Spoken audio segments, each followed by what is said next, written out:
está un poco lento. Acá en donde vivo, Padre Hurtado, se cayó BTR, para variar pasa mucho. Así que no tengo internet, estoy conectado desde el celular, así que cualquier dificultad que haya en el audio o se pegue, les pido que me la hagan saber porque como estoy del celular conectado al celular del computador, puede que el internet no funcione muy bien, así que les pido desde ya las disculpas del caso, pero esperemos funcione todo y salga todo bien. Bueno, quisiera Profesor, partir. Emiliano, hola, ¿cómo estás? bien, profesor, ¿también se le cayó? Sí, sí, también estamos sin internet. Bueno, acá en la casa tenemos BTR, pero eh, se cayó y dice que va a llegar cerca a las 9, 9:30 de la noche el servicio. Bueno, somos dos. Ah, ya. Bueno, esperemos se recupere pronto. Bien, como les decía, quisiera partir expresando un poco la preocupación que me genera principalmente la asistencia, ¿ya? En esta asignatura hay harta matrícula, hay muchos compañeros conectados, o sea, matriculados, más de 30, ¿ya? O un poquito más de 30. Y a las clases están participando súper pocos estudiantes. Eh, Quisiera pensar de que la gran mayoría, los que no se pueden conectar en este horario, están revisando fuera de horario la clase y espero así sea. Por tanto, una, un aviso, una sugerencia es que si están revisando la clase fuera de horario y tienen dudas, por favor contacten por chat, porque sé desde la experiencia que esta asignatura resulta ser compleja. Entonces, ya ayer comenzamos a agregarle el contenido de resistencia a materiales. Hoy día seguiremos en la misma línea para ya comenzar a resolver algunos ejemplos.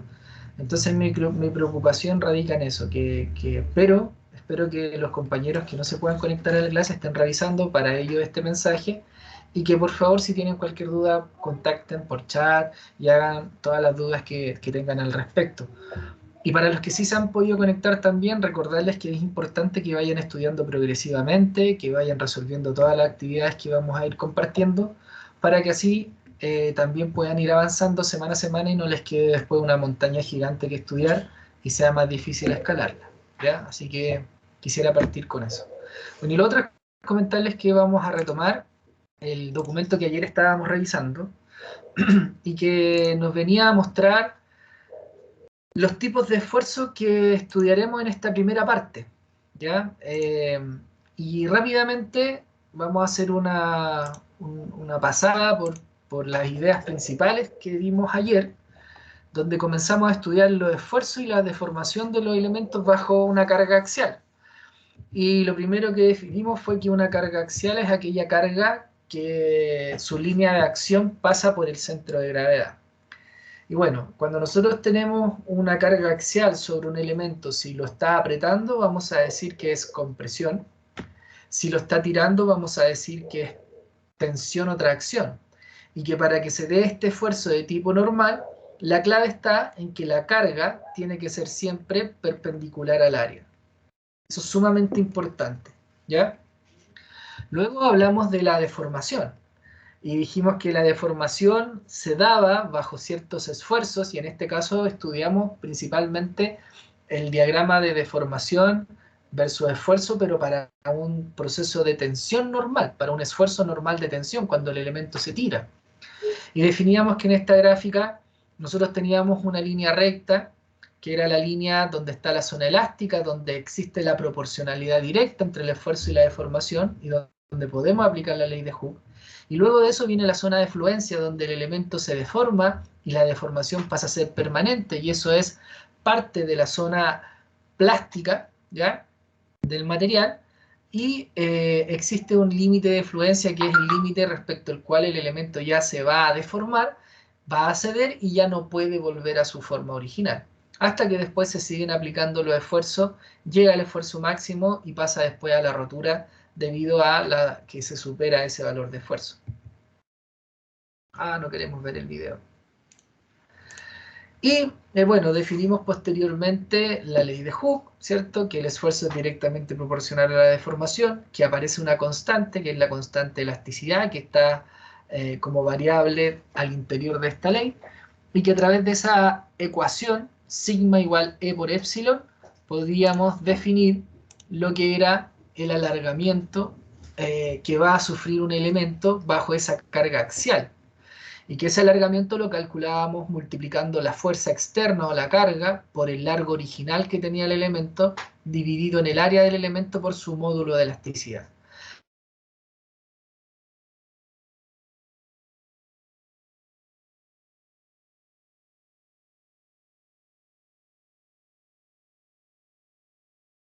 Profe, no sé si soy yo o lo perdí. Era yo, Profesor, pero se ya cayó. volví. ¿Me escuchan? Sí, profe, ahora sí. No, profe. ¿Aló? Ahora sí, profe. ¿Se me escucha? ¿Me escuchan? Yo sí lo ¿Ahora escucho. sí? Sí, Ya, profe, sí gracias. se escuchan, todos nos escuchamos. Ay, este internet. Bien, sigamos. Como les decía entonces, si el material se cumplía una doble área, ¿cierto? El alargamiento total iba a ser la suma de los alargamientos individuales que sufriera cada una de estas áreas, y que no solo podía ser diferencia de área, sino que también podríamos tener módulos de elasticidad distintos, porque podrían ser materiales distintos que están soldados aquí en este punto y que definen esta forma bien particular, ¿ya? Y luego de esto quedamos aquí y vamos a definir nuevamente lo que es el esfuerzo cortante, porque ayer lo definimos un poco rápido. Entonces, como aparece acá en este GIF, un esfuerzo cortante aparece cuando sobre un elemento se aplica una fuerza paralela a su área, de tal manera que esa fuerza es capaz de cortar el elemento el cual está sosteniendo a el sistema mecánico. Principalmente este tipo de esfuerzo se da cuando utilizamos pernos, como en esta misma imagen que vemos acá arriba, o pasadores, o también cuando utilizamos algunas placas que se someten a esfuerzo, a fuerzas perpendiculares y paralelas una respecto de la otra, y se produce ese tipo de corte como aparece acá en el GIF. Entonces existen dos tipos de esfuerzo cortante que se pueden dar. El cortante simple, que se llama, y el cortante doble. El cortante simple hace referencia a aquella situación en que el elemento que sostiene, que conecta, se va a cortar en una sola parte. Si miramos este perno, que es esta imagen real pero llevada a la teoría, tenemos dos láminas, dos placas, que están tirando en sentidos contrarios en la misma dirección a este perno. En la placa A se aplica una fuerza F, en la placa B se aplica la misma fuerza, pero en sentido contrario a la de F. Y al producirse ese tirar en distintos sentidos en la misma dirección, lo que estamos haciendo es que este perno se pueda llegar a cortar en esta zona. Ahí nosotros decimos que esa va a ser la zona de corte.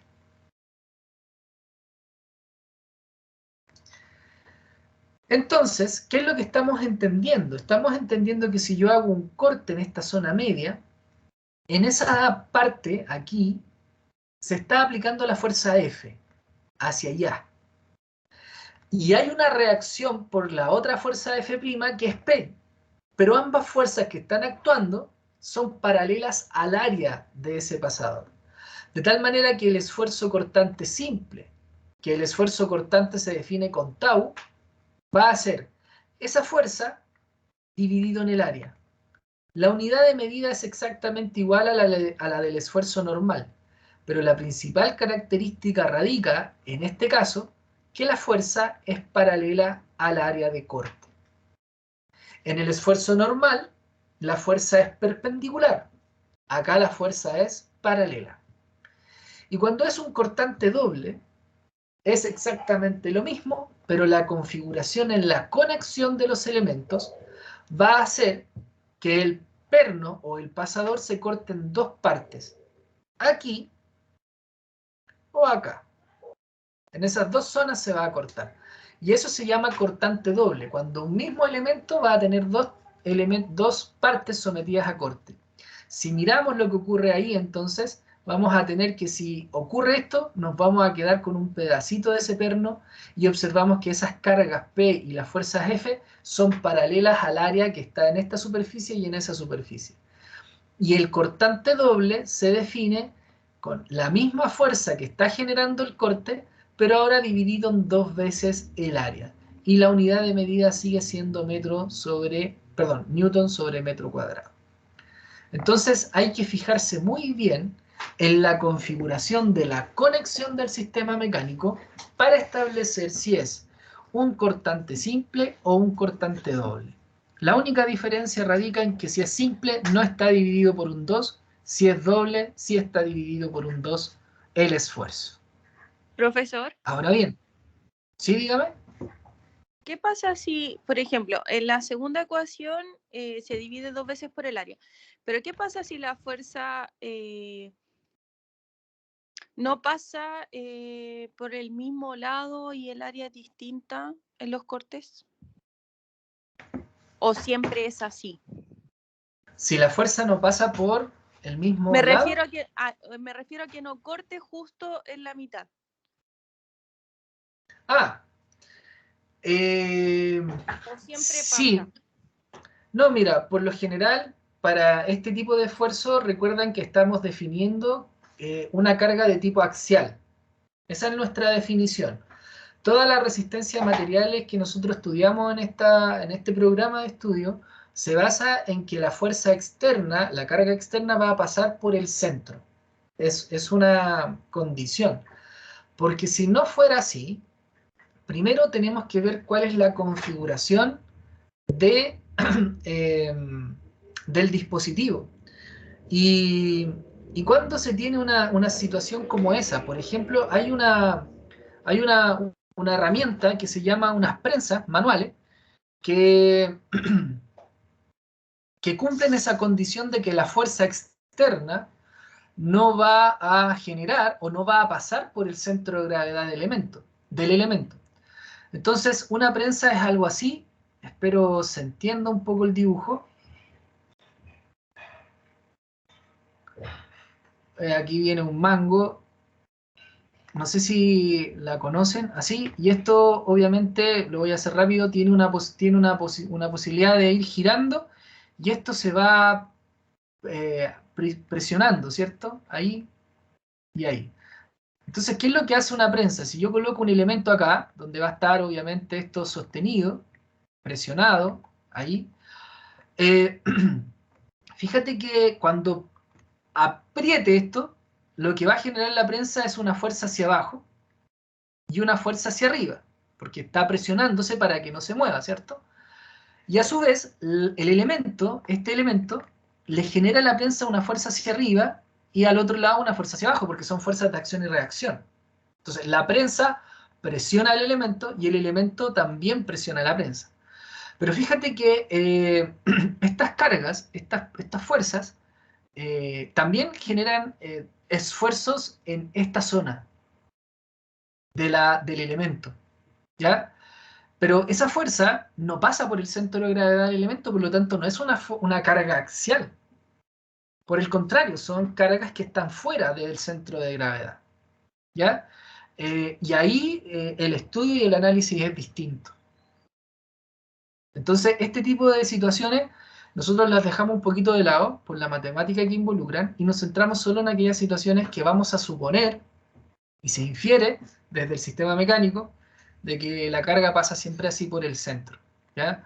Ahora, ¿qué diferencia puede haber en términos teóricos? Puede que a lo mejor aquí coloquemos una fuerza que forma un ángulo, pero esa fuerza que forma un ángulo, ¿qué vas a tener tú? Que se descompone en una vertical y en una horizontal, ¿cierto? Bueno, la vertical no generaría corte, porque una fuerza que actúe de manera vertical a esta lámina A no está generando ningún tipo de esfuerzo de tipo cortante. ¿Cuál va a ser la única fuerza que genera corte?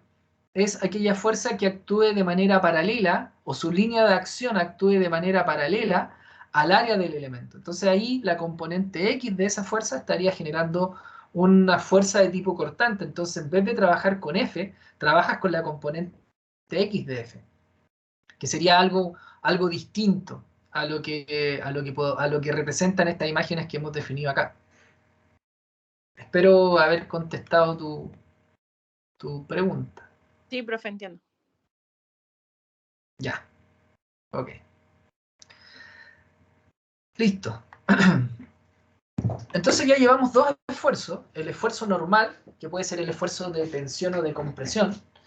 Y por otro lado está el esfuerzo cortante que acabamos de ver ahora. Vamos al tercer tipo de esfuerzo, que es el esfuerzo de aplastamiento o de apoyo. Acá este esfuerzo se da cuando el perno se ubica en el elemento que va a estar conectado, pero este perno, debido a las fuerzas de conexión que hay, va a generar un aplastamiento en esta zona, ahí, en la curvatura. Va a generar un aplastamiento ahí en esa zona, toda esta zona, ahí, ¿ok? Y va a hacer va a deberse a esa fuerza con la que el perno sostiene o se aplica acá la conexión.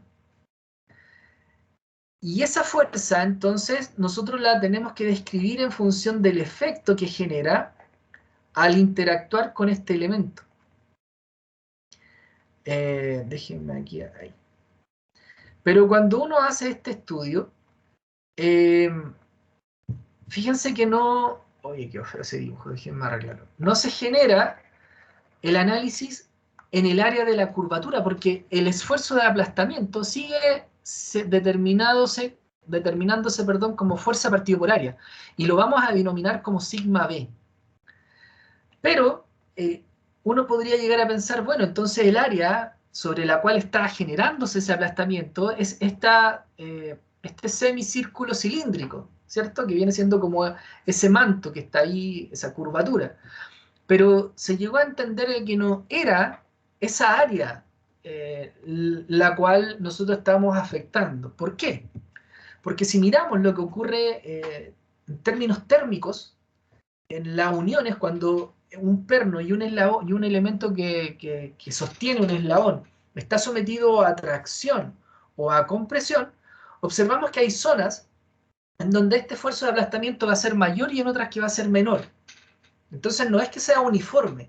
Por ejemplo, en la letra A, acá en esta primera imagen, nos muestra cómo un eslabón, que está acá sostenido por un pasador o perno, un elemento que va a estar sometido a cortante, y que está sometido a tracción, lo que implica que lo estamos tirando hacia arriba, se genera primero una abertura entre el perno y el elemento, y las partes donde está el color rojo es donde se ve el mayor aplastamiento, que vendría siendo en esas zonas. Ahí es donde está el mayor aplastamiento que va a generar el perno sobre el eslabón que lo conecta. A diferencia de, como vemos en la segunda imagen, que cuando está en compresión, es decir, yo estoy generando una fuerza hacia el interior del perno, notamos, como bien dice aquí la imagen, que la zona máxima está ahí, y que ahí, digamos, el roce, pues debido al contacto, genera una mayor temperatura. Entonces, como se define esta observación, y no es en todo el contorno, se establece un promedio y se dice que, bueno, en rigor entonces, el área que se debe considerar para el análisis de este esfuerzo de aplastamiento es el área rectangular que está sobre la curvatura. Ay, eso quedó mal. Aquí hay que ser un poco, después se van a ir dando cuenta que hay que dibujar bien, así que van a tener que también recordar un poco ahí las manualidades. Entonces, ahí está el elemento, ahí lo definimos hacia atrás. Entonces, el área que va a definir este aplastamiento no es la curva, sino que es esta área. El área plana que está definida ahí en esa zona. Y esa área es súper fácil de definir, porque depende de esta longitud, y esa longitud, fíjense que es el diámetro del perno. Ahí dice que esa longitud es el diámetro. Entonces pasa a ser D, el diámetro del perno. Y esta longitud vertical también es fácil de definir porque representa el espesor de este elemento que conecta. Entonces, esta área, que es el área sobre la cual se va a generar el aplastamiento, es el espesor por el diámetro. Entonces, al ya reconocer el área, podemos definir que el sigma de aplastamiento es simplemente la fuerza dividido por el espesor por el diámetro, que simplemente es el área sobre la cual se va a considerar el aplastamiento. Y esto sigue estando en newton sobre metro cuadrado. Bien, entonces ahí está definido el esfuerzo de aplastamiento, el esfuerzo de corte y el esfuerzo normal. Todos los esfuerzos que vemos acá son fuerza partido por área, ¿ya?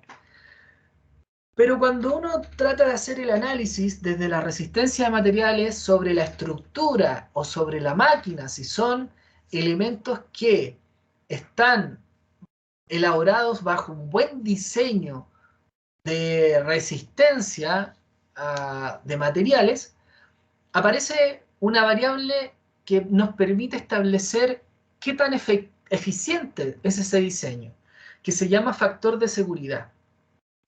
Y el factor de seguridad es una magnitud que relaciona los esfuerzos a los cuales puede estar sometido el elemento. Por un lado, el esfuerzo último, que es aquel esfuerzo que marca el límite al que el elemento se somete cuando va a comenzar a deformarse de manera permanente. Recordemos la curva de esfuerzo y deformación, que aquí hay un límite que se llama el límite de fluencia, que es ese punto. Ese punto, lo ideal es que el material no llegue a ese límite, porque en ese punto el material comienza a deformarse de manera permanente, y ya la deformación no puede volver atrás. Hasta ese punto, hasta ese límite, yo puedo deformar el elemento y va a volver a su forma original. Pero fuera de ese límite, ya no tengo más posibilidad y el elemento se va a deformar de manera permanente. Entonces, el factor de seguridad dice que ese es el límite, el esfuerzo último de fluencia, que viene siendo ese límite que está ahí para estos distintos materiales. Y si eso yo lo divido por el esfuerzo permisible o el esfuerzo de trabajo que va a tener el elemento bajo las cargas que me muestre el enunciado del problema, voy a encontrar ese factor de seguridad. ¿Y qué debe ocurrir? Debe ocurrir que el factor de seguridad idealmente sea mayor a 1 o igual a 1. ¿Qué implica que sea 1? Implica que el esfuerzo último y el esfuerzo permisible son iguales.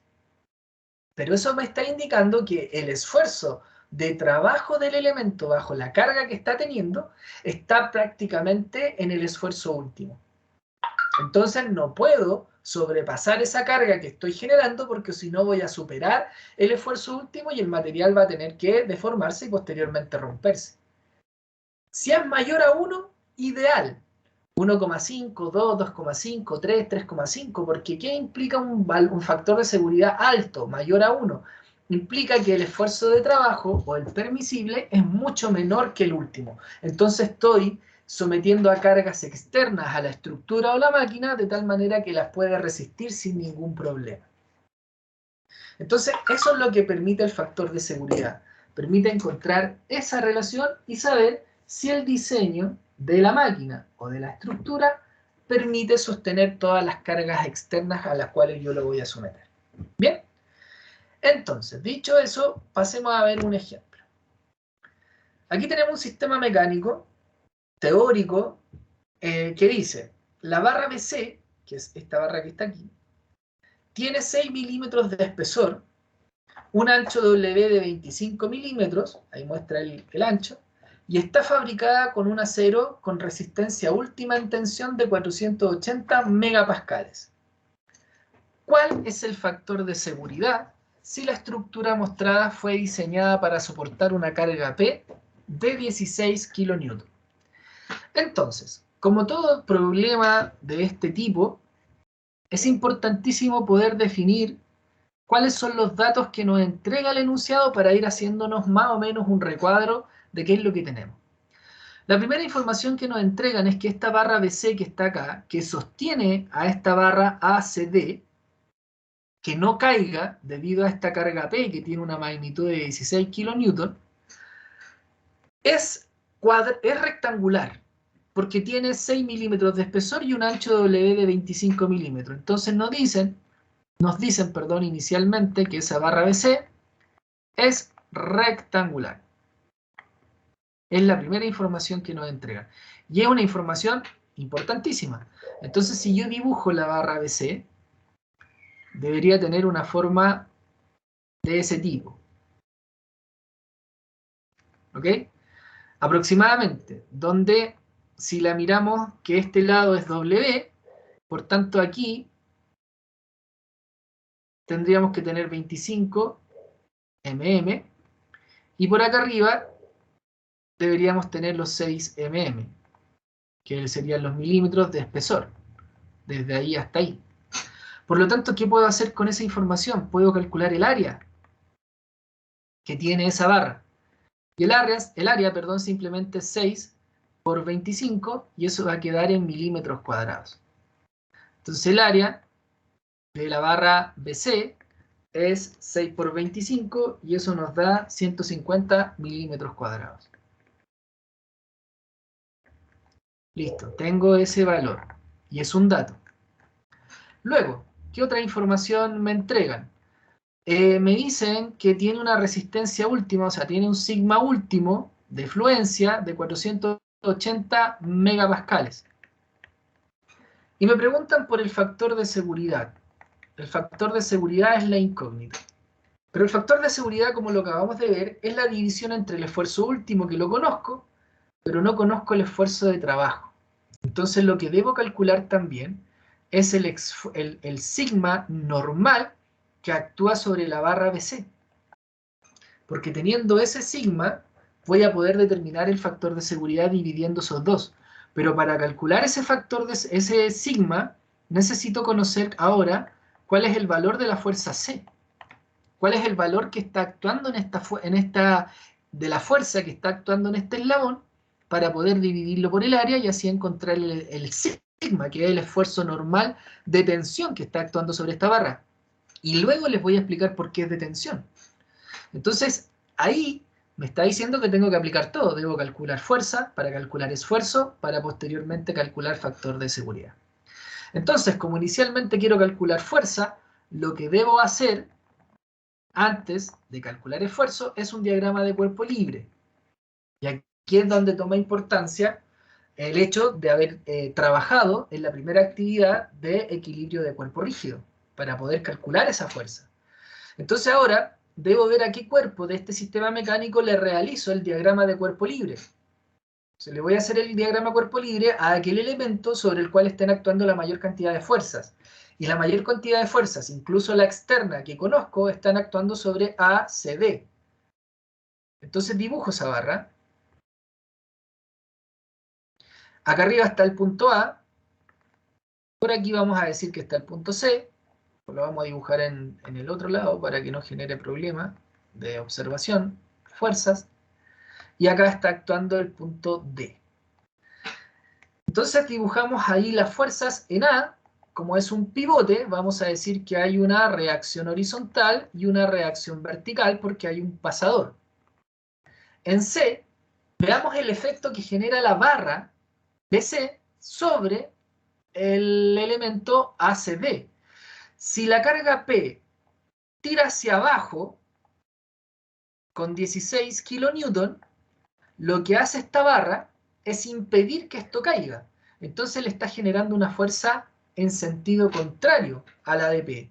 Por lo tanto, le está generando una fuerza en ese sentido.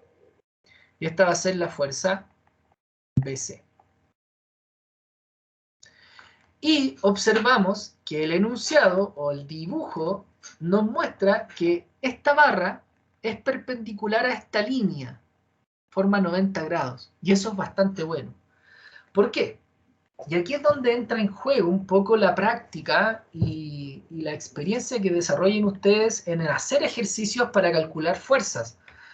Hagan ejercicios de equilibrio de cuerpo rígido, porque no es necesario comenzar con sumatoria de fuerzas, ¿sí? Acá lo que podemos hacer rápidamente es calcular sumatoria de momentos. ¿Para qué? Para poder calcular la fuerza BC.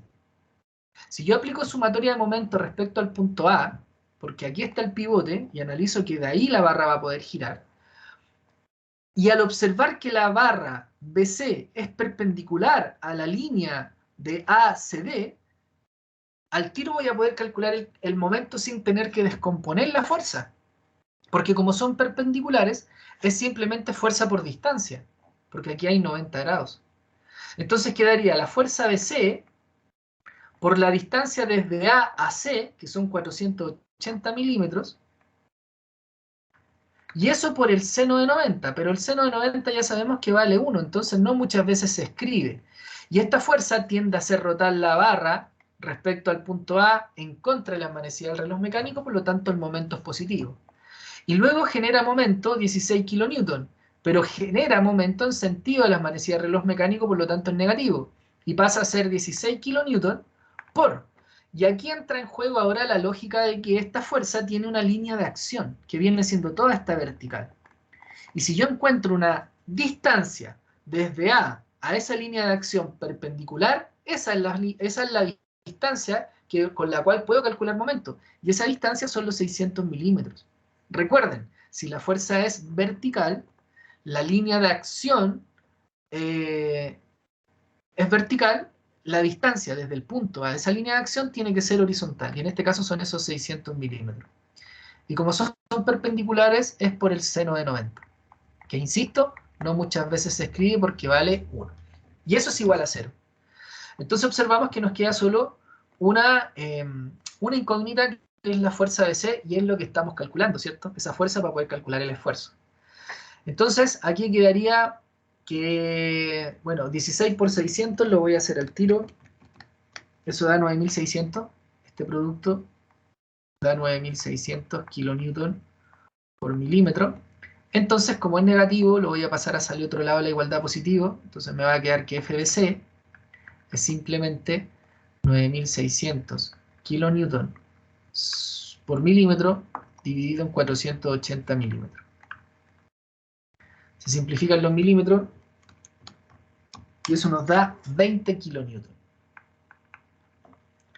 Entonces, la fuerza que genera la barra BC para sostener a la barra ACD más esos 16 kilonewton es de 20 kilonewton. Pero ahora bien, ahora veamos el efecto que genera ahora la barra ACD sobre la barra BC. Porque inicialmente para hacer el DCL pensamos en el efecto que genera la barra sobre ACD. Y ahí dijimos que la está tirando hacia arriba. Pero al revés, el elemento ACD a la barra la está tirando así. Está generando una fuerza hacia abajo. En ese sentido. Y como la barra BC también está pivotada acá arriba, ese pivote le genera la misma fuerza, pero en sentido contrario. Entonces, en rigor, el efecto de la fuerza FBC sobre la barra BC es de tensión. Entonces, dibujamos el elemento ahí.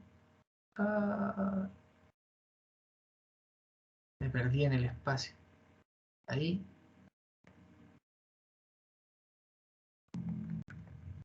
Ahí más o menos. Pero se entienda. Entonces ahí está, de manera perpendicular, la fuerza BC en este punto y en el otro punto también. Entonces estamos tirando, ¿ya? Y esta forma 90 grados ahí con esa línea. Entonces la barra BC está sometida a tensión, por lo tanto tenemos un sigma normal de tensión. Ese es el esfuerzo que está actuando sobre la barra. Y calculémoslo. Ese esfuerzo entonces de tensión es la fuerza BC, que dijimos que eran 20 kilonewton, dividido, perdón, en el área de la barra BC, que es de 150 milímetros cuadrados. Pero esto tiene que quedar en la misma unidad de medida que el esfuerzo último para poder dividirlos, en megapascales. Entonces los 20 kilonewton es 20 por 10 elevado a 3 newton, y los milímetros cuadrados los pasamos a metros cuadrados. Y aquí, como un dato aparte, si yo tengo milímetros cuadrados y los quiero pasar a metros cuadrados, un metro son 1000 milímetros. Pero esto tiene que estar al cuadrado. Y aquí nos acordamos de física mecánica, ¿cierto? Entonces en rigor, esto es 1000 al cuadrado, eso es 10 elevado a 3 elevado a 2, eso es 10 a la menos 6. Entonces lo que hacemos, el 150, lo multiplicamos por 10 a la menos 6 y lo transformamos a metros cuadrados. Y eso nos va a quedar en megapascales. ¿Ya? Entonces quedaría 20 por 10 elevado a 3. Lo dividimos en 150 por 10 elevado a la menos 6. Y eso nos da 133.333.333.3. O sea, 133.333.333.333.3 newton sobre metro cuadrado. Y eso es aproximadamente 133 megapascales, porque el mega es 10 elevado a 6. Y ahí tenemos 10 elevado a 6, que pasa a ser el mega. Porque ahí tenemos los millones. Entonces 133 millones de newton sobre metro cuadrado. Y bien, entonces ahora, por lo tanto, el factor de seguridad con el que estoy trabajando es el esfuerzo último, son los 480 megapascales, sobre el sigma de trabajo, que es el sigma que estoy generando debido a esa carga de 16 kilonewton, que son 133 megapascales. Se eliminan los megapascales y el factor de seguridad simplemente es un número. Que recuerden que lo ideal es que esté sobre el 1, o que sea igual a 1 como último elemento. Y el factor de seguridad es de 3.6. Entonces, estoy trabajando ante un diseño bastante adecuado, porque el factor de seguridad es 3.6, es bastante elevado. ¿Y qué es lo que implica? Bueno, ¿qué es lo que me está diciendo esto desde el punto de vista teórico? Me está diciendo que la barra BC, el último esfuerzo que puedo generar es de 480 megapascales. ¿Y qué es lo que estoy teniendo? Bueno, con los 16 kilonewton que le estoy aplicando externamente, solo genero 133 megapascales. Entonces, estoy en un factor de seguridad bastante ideal. ¿Qué conclusión puedo sacar? Bueno, primero que a la barra le puedo generar a lo mejor más carga, que en vez de colocarle 16 kilonewton podría superar la carga y a lo mejor trasladar o sostener algo mucho más pesado, no sé, 25 kilonewton, 20 kilonewton, ¿ya? Y a lo mejor la barra seguiría soportando y no se va a romper ni se va a deformar. Entonces aquí ya estamos obteniendo conclusiones propias del sistema mecánico, de su forma y su composición y tamaño, ¿cierto? Entonces por ahí podríamos hacer otra pregunta, que puede ser a lo mejor, ¿cuál es no sé, a ver, cuál es el área adecuado del elemento para soportar los 16 kilonewton? Y ahí el área pasaría a ser una incógnita, y se trabajaría de la misma manera, pero ahora con otros datos y el área como incógnita, entonces habría que calcular el área. Y en cálculo de área sería ideal porque ustedes saben que un elemento que tenga mayor área, si es sólido o si es hueco, va a influir su cantidad de masa en el costo total que tenga. Entonces no es lo mismo comprar una barra cuadrada hueca que comprar una barra cuadrada sólida, porque la cantidad de masa de material que ocupan para formarla, para elaborarla es distinta y por ende influye en el precio. ¿Ya? Pero ahí también entra otra idea, que un elemento hueco es un poco más resistente que un elemento sólido. Bueno, va a depender principalmente para qué se utilice y de la forma, o sea, de la carga. Una segunda situación a modo de ejemplo. Aquí tenemos otro sistema mecánico de barras que tiene distintos pivotes. Por un lado tenemos el punto C, por otro lado tenemos el punto A, y nos dicen que nada, tenemos esta conexión, fíjense, que es un pasador, o puede ser un perno, y que está la barra sostenida acá, a la pared, y que está la barra. Entonces aquí va a haber un tipo de cortante. Y luego en C la unión es distinta, o sea, está la barra, y hay un pasador, y el perno está conectado ahí en medio. Entonces aquí también vamos a tener un tipo de esfuerzo cortante distinto. Entonces, dice, determine el área transversal requerida en el miembro BC. En esta, cuando nos piden el área, tenemos que entender que lo vamos a sacar desde el esfuerzo, ¿ya? Entonces, determine el área transversal requerida en el miembro BC, acá, y el diámetro de los pasadores en A y en B, si el esfuerzo normal permisible es de 3000 psi y el esfuerzo cortante permisible es de 4000 psi. Ya, aquí nos están dando el esfuerzo de trabajo, ¿ya? Si nosotros nos aventuramos, decimos el esfuerzo es fuerza partido por área. Y como nos están preguntando por el área es la fuerza partido por el esfuerzo. Así vamos a calcular las áreas. Por lo tanto, lo que tenemos que calcular son las fuerzas. ¿Qué fuerzas? Bueno, la fuerza que está actuando sobre la barra BC y las fuerzas que están actuando en C y en A. Eso es lo que tenemos que determinar. Porque si me están diciendo que tengo un esfuerzo permisible, que es un esfuerzo normal, porque es sigma, y por otro lado tengo un cortante, los que están sometidos a cortante son los pasadores, y la que está sometida a esfuerzo normal es la barra. Entonces tengo que calcular todas las fuerzas que están actuando sobre estos elementos. Bien, entonces lo primero que definimos es el DCL para entender sobre qué elemento están actuando la mayor cantidad de fuerzas. Y el elemento sobre el cual están actuando la mayor cantidad de fuerzas es sobre el elemento AB. Sobre esta barra. Porque sobre la barra AB están actuando estos 1500, esos 1500, y está actuando la fuerza que genera la barra BC, que al igual que delante, como estas dos cargas tienden a tirar la barra AB hacia abajo, la barra BC la sostiene que no caiga, y le está generando una fuerza está generando una fuerza en esa dirección, en la misma dirección diagonal que la barra.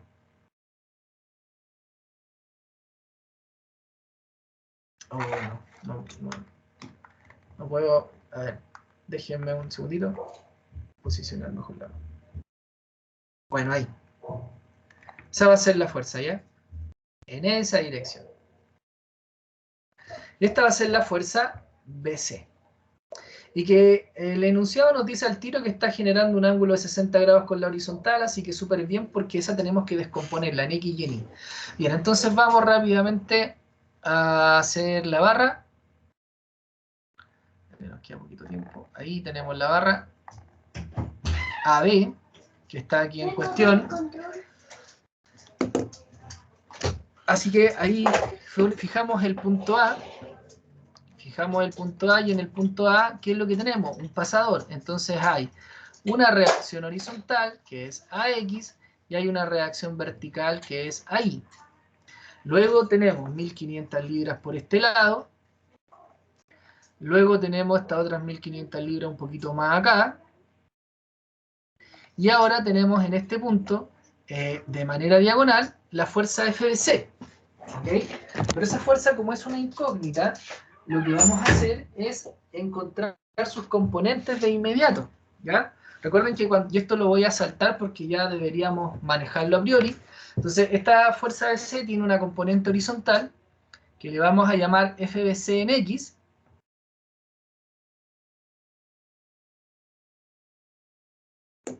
¿Me escuchan? ¿Me escuchan? ¿Ahora sí? Profe, Sí, profe. Sí, profe. Ah, ya. Es que había como un puntito de fondo. Pensé que algo había pasado. Bueno, esta va a ser la fuerza BC en el eje X y verticalmente va a estar la fuerza BC en el eje Y. Y rápidamente la componente X de esa fuerza, vamos a escribir acá, FBC en X va a ser la fuerza BC por el coseno de 60, que es el ángulo que está generando esa fuerza.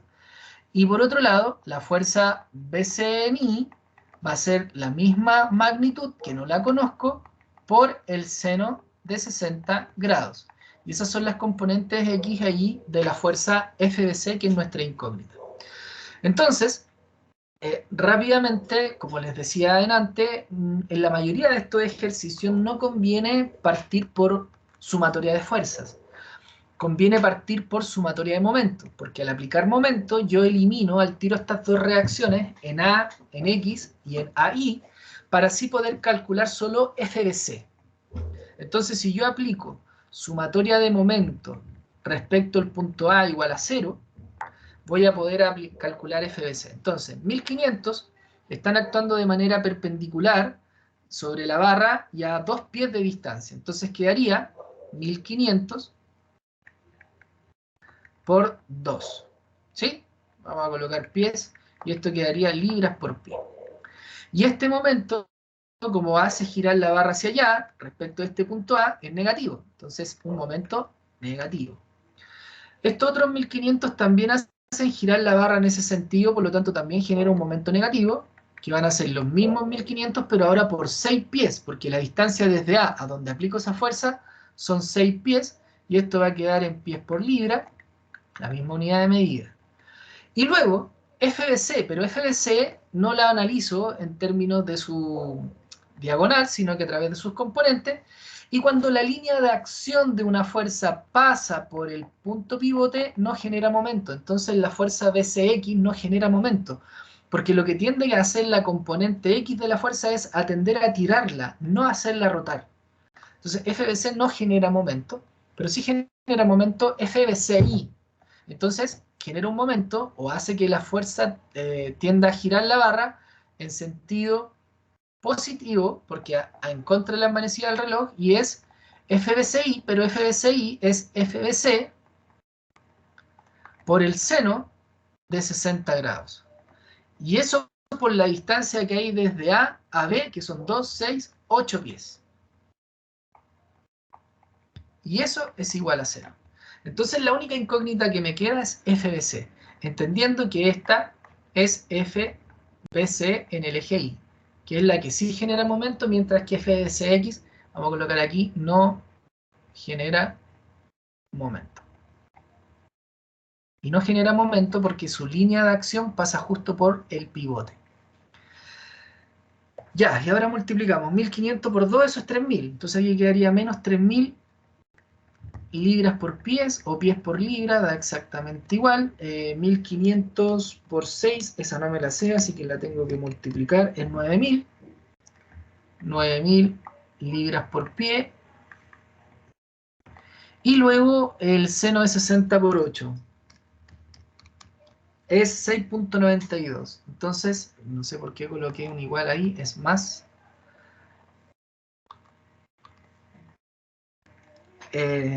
FBC por 6.92, vamos a utilizar dos decimales, pies, igual a 0. Entonces aquí 9000 más 3000, eso da 12000, como es negativo pasa todo hacia el otro lado positivo. FBC entonces va a ser igual a los 12000 libras por pie, dividido en 6.92 pies. Entonces eso se elimina con eso, y 12000 dividido en 6.92. Da una fuerza de C de 1734.10 libras LB. Y ahí tenemos la fuerza BC. Esa es la fuerza entonces que está generando la barra BC a la barra AB. Pero ahora, como recién lo vimos, o lo vimos delante en el eslabón, en este, ¿cierto? Está sometido a tensión, porque si yo ahora veo el efecto que genera la barra AB sobre la barra BC, le está generando esa misma fuerza BC, pero en sentido contrario, o sea, la está tirando. Así. Y a su vez, en el punto C, la misma fuerza, como la barra AB la tira con esta fuerza, el punto C sostiene a la barra que no caiga con la misma fuerza. Entonces, la barra BC está sometida a tensión. ¿Ya? Y eso lo notamos aquí abajo. La barra BC está sometida a tensión. Y la barra BC dice que tiene un área determinada y que esa área queremos calcularla. Entonces, no sabemos si es rectangular, si es circular, solamente sabemos que es una barra. Si nos fijamos en el eslabón, acá podemos decir que es tipo rectangular, ¿cierto? Entonces, vamos a tener un área que cumple ahí, ahí más o menos, si hacemos el dibujo. No me quedó muy bonito, pero bueno, estamos tirándola, ¿cierto? Ahí, y estamos tirándola ahí. Y la estamos tirando, la barra BC, a través de la fuerza BC y a través de la fuerza BC. Entonces esto tiene un sigma de tensión. Está sometida a tracción. Y tenemos que determinar su área. Entonces, el área lo obtenemos desde el esfuerzo. El área va a ser la fuerza partido por el esfuerzo que actúa sobre esta barra. Y el esfuerzo es este, el esfuerzo permisible de 3000 PSI. Ese es el esfuerzo que está actuando sobre este el elemento. ¿Por qué? Bueno, porque dice que es el esfuerzo normal. ¿Y qué elemento está sometido a esfuerzo normal? La barra, porque la barra está siendo tirada, está siendo tensionada.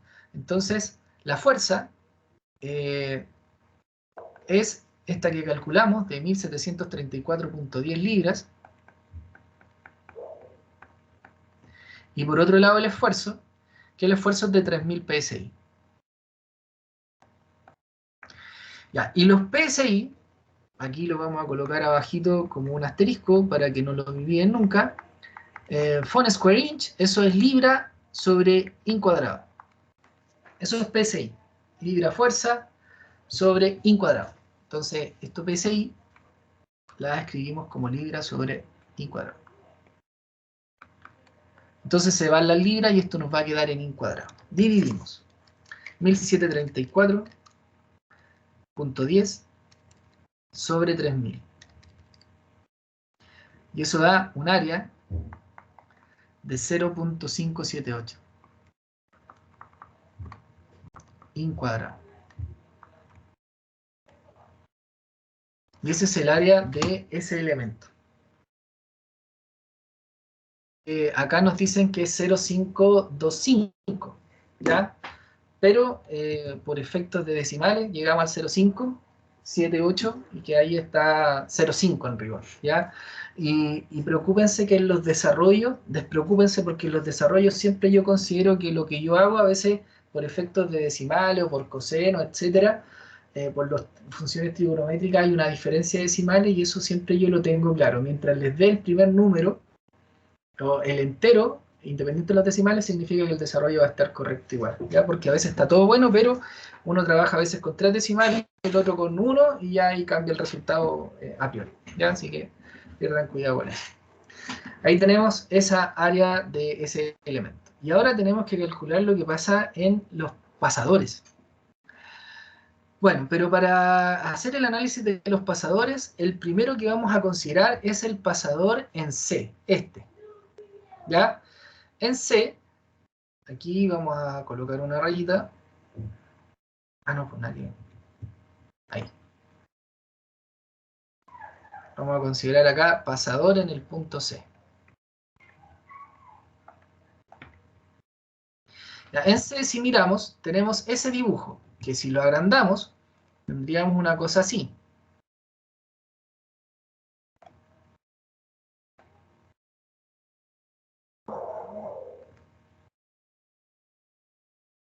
Algo así.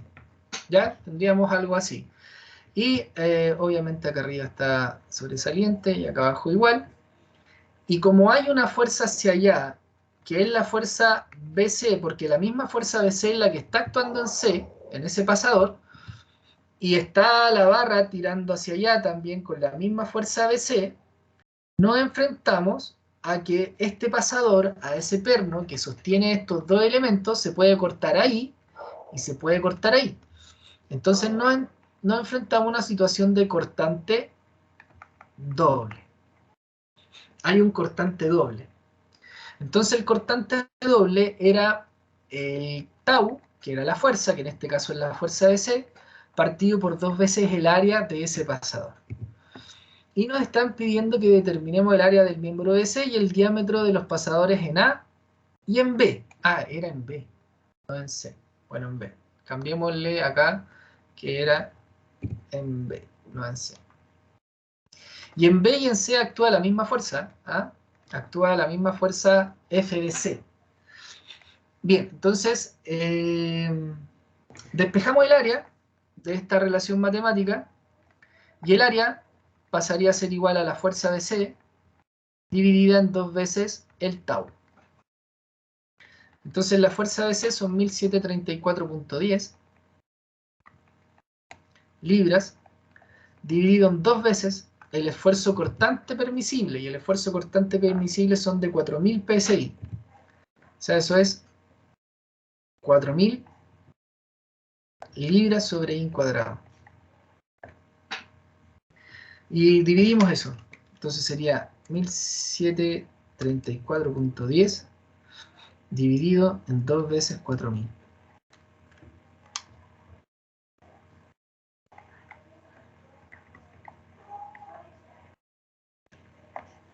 Y esto queda en I cuadrado. Ahí tenemos el pasador en A, ¿ya? En B, perdón, en B. Y ahora teníamos que calcular el pasador en A.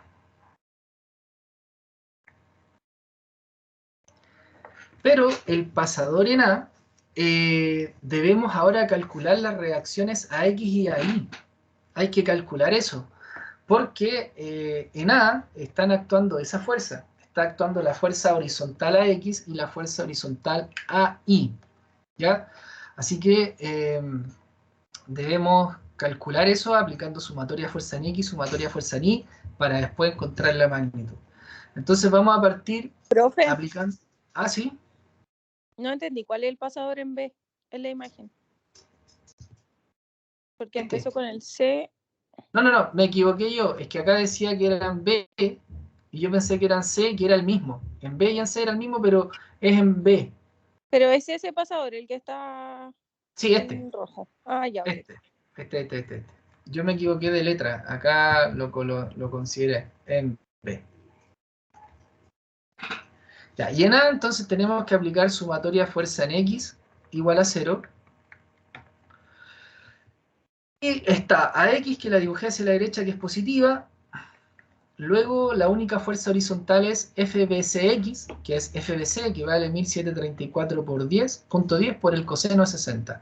Y la dibujé hacia la derecha positiva, entonces colocamos más 1734.10 libras por el coseno de 60 grados. Y eso es igual a 0. Entonces la reacción X en A es menos, por lo tanto no va hacia el lado derecho, sino que va hacia el lado izquierdo, 1734.10 por el coseno de 60. 867.05 libras. Y ahí está AX. Ahora debemos encontrar ahí. Déjenme agregar una hojita,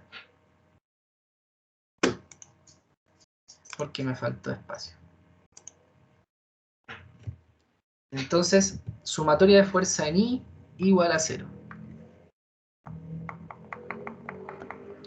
Entonces, en I dibujamos ahí hacia arriba, por lo tanto es más ahí. Y después hacia abajo están estos 1500 que los voy a sumar y da menos 3000. Luego está FBCI, que es FBC por seno de 60. Entonces quedaría más 1734.10 por el seno de 60.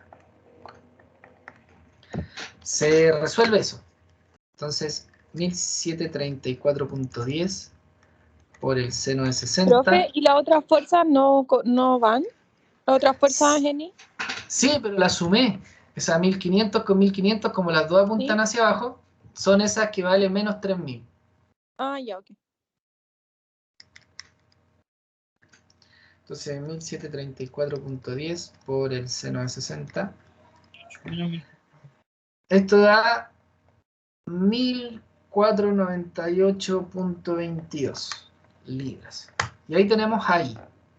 Y esta me dio positiva, así que está bien que la haya dibujado hacia arriba. La que no estaba bien era X, que la dibujé hacia la derecha porque va hacia la izquierda. Entonces, si analizo ahora la componente X en A y la componente en Y, lo que tengo es esto. AX,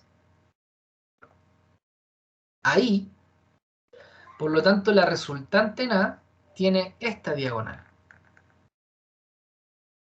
Esa sería A total. Entendiendo que la componente vertical vale 1498.22 y que la horizontal vale 867.05. Entonces A total va a ser la raíz de estas dos, que es la hipotenusa, el teorema de Pitágoras.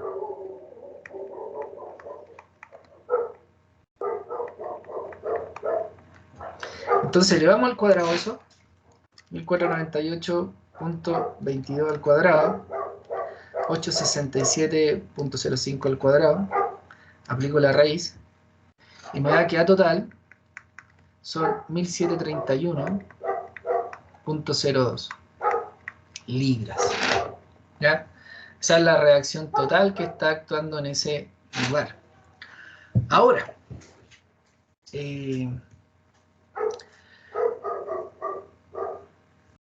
a ver, ¿cómo explicarlo? Cuando el sistema mecánico es simétrico, porque fíjense que nos dio prácticamente la misma fuerza en A total que en B. O sea, en B, que tenemos esa diagonal o esa fuerza que va así, que son estos 1734, ¿cierto?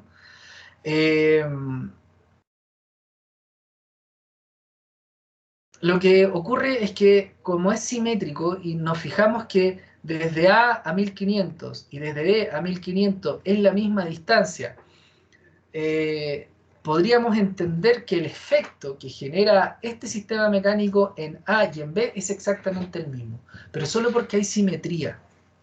Y esa mirada también te lo da digamos, la experiencia de haber trabajado con esto muchas veces, de haber hecho varios ejercicios. Entender cuando una configuración mecánica es simétrica. Entonces, notamos que prácticamente es el mismo valor, 1731.02, por esa simetría que hay. Entonces, finalmente, si notamos lo que ocurre en A tenemos este pasador, ¿cierto? Que sería un cortante simple, porque tenemos dos elementos conectados. Por un lado está la barra que sostiene a la pared, ¿cierto? Y por otro lado está la propia barra B, que ahí tienen un perno, y ese perno aquí va internamente, ¿cierto? Entonces, ¿dónde se puede cortar ese elemento? Se puede cortar ahí nomás, esa zona. Entonces, el cortante es simple. Entonces, como el cortante es simple, decimos que el tau va a ser simplemente la fuerza partido por el área. Y nosotros queremos calcular el área. Entonces, el área es la fuerza partido por el cortante. La fuerza son 1731.02 libras. Y eso va dividido en el esfuerzo cortante, que era de 4000 psi. 4000 libras partido por in cuadrado. Se eliminan las libras. Y 1731.02 dividido en 4000 a 0,4 da un área de 0.432 in cuadrado. Y ahí tenemos las dos áreas. Ya aquí habría que agregar esto, que es un área 0.578. Vamos a arreglarlo acá. Voy a arreglarlo al tiro, porque si se dan cuenta en las soluciones arroja dos áreas y me faltaría una tercera, así que algo me pasó aquí. 0.578. La otra es 0.216.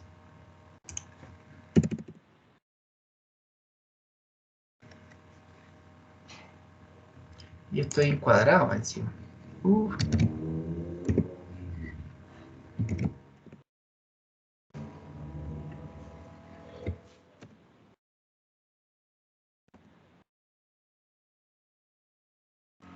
Y finalmente, entonces... esto se pegó, no me digas. Ahí sí. y finalmente el otro era de 0.432. Bueno, a ver, me deja cambiarlo, se pega, 0.432. Ya, esas son las soluciones. Bien, entonces, un poco aquí en este problema que alcanzamos a resolver ya, porque ya nos tenemos que ir, vemos un poco de todo, ya, los esfuerzos cortantes, el esfuerzo de tensión, faltó solo calcular el aplastamiento. Y ahí. Bueno, la próxima clase vamos a ver algunos ejemplos de deformación, que es lo que tenemos pendientes, ¿ya? Que sería eso lo que queríamos ver ahora. Para los que tienen ganas ya de comenzar a trabajar y comenzar a estudiar, en el ambiente de aprendizaje de la asignatura, si ustedes van, denme un segundito por favor, ya cargué una actividad paralela de equilibrio cuerpo rígido, que era una actividad formativa también, que no es evaluada, simplemente para que ustedes vayan practicando, para que vayan aplicando lo que vamos viendo clase a clase, de esfuerzo y de formación. Son 4 problemas, me parece, que no tienen tiempo, no tienen horario, no tienen nada, para que ustedes puedan ir trabajando. ¿Ya? Ahí están, son 5 problemas para que ya puedan ir aplicando estos contenidos, y fíjense que las configuraciones van cambiando. Y aprovecho de comentarles eso.